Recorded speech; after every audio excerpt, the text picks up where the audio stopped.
J. Edgar Hoover and William C. Sullivan and the FBI's representations of King. The agents were really rewarded for finding this kind of material that would undermine the civil rights movement and other Black organizations. And so in some ways it provides this grand narrative that has this allegedly big revelation in the context of this larger life of misconduct. Sullivan is updating and expanding this document because of the political threat to the Johnson administration that this Poor People's Campaign represents. All of a sudden, Sullivan's work on this revision halts. And it halts because Dr. King is murdered.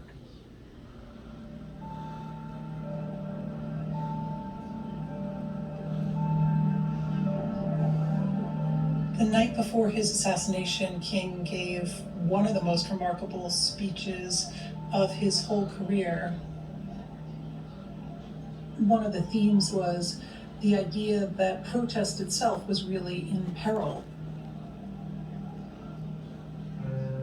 You were seeing crackdowns all across the country, increasing concerns about violence, and he was really making a claim that in Memphis, it wasn't just the rights of workers, it wasn't just racial justice that was on the line, but it was also the right to speech, the right to protest, the First Amendment itself.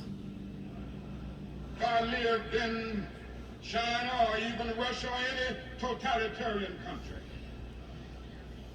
maybe I could understand the denial of certain basic First Amendment privileges because they haven't committed themselves to that over there. But somewhere I read of the freedom of assembly.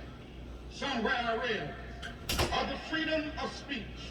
Somewhere I read of the freedom of press.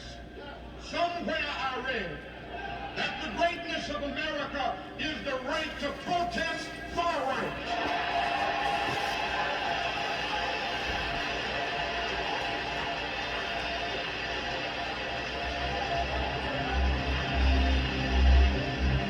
Good evening.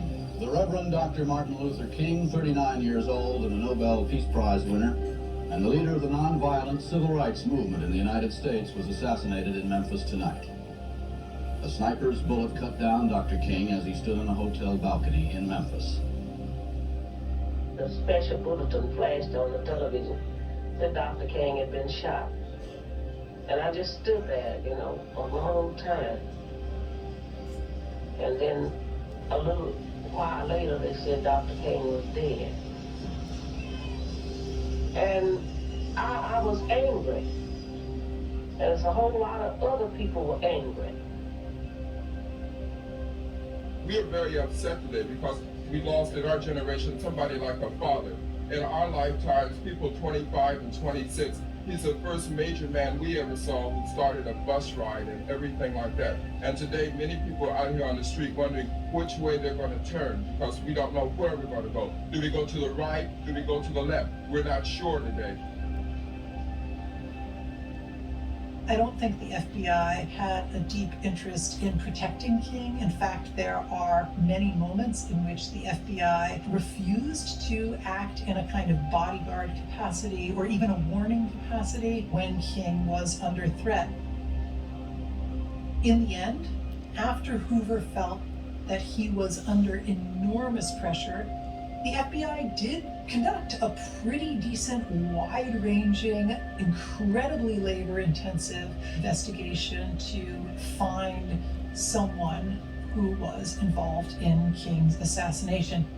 The man named as James Earl Ray was arrested at 11:15 this morning by 2 Scotland Yard detectives as he passed through the British immigration offices for a flight to Brussels. An announcement by the American FBI Director, J. Edgar Hoover, said the man was fully armed with a loaded pistol and he carried 2 Canadian passports in a false name. I think once they understood that the FBI's investigative reputation was going to be at stake in this case, they poured enormous resources into trying to bring that case home. Ray's life and civil rights were being guarded more closely than those of Martin Luther King, whom Ray is accused of murdering. I always am amazed at you know, with the surveillance by the FBI 24/7 around Dr. King and the SCIC, that they wouldn't be aware of James Earl Ray and Lorraine Hotel. I don't think James Earl Ray had anything to do with Dr. King's assassination, so I can't really comment on that.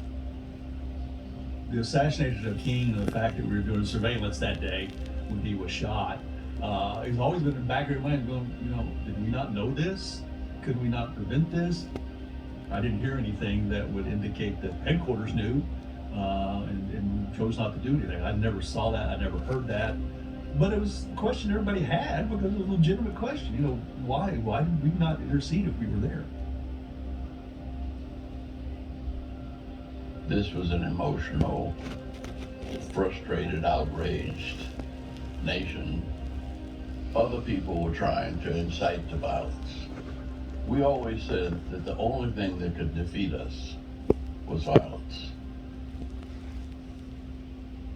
They'll be singing, they'll be singing. And I think that's still true in this country. I don't think violence will not succeed in changing this nation. And before I'll be a slave, Whether it's white violence or black violence, or any other color violence. and go home.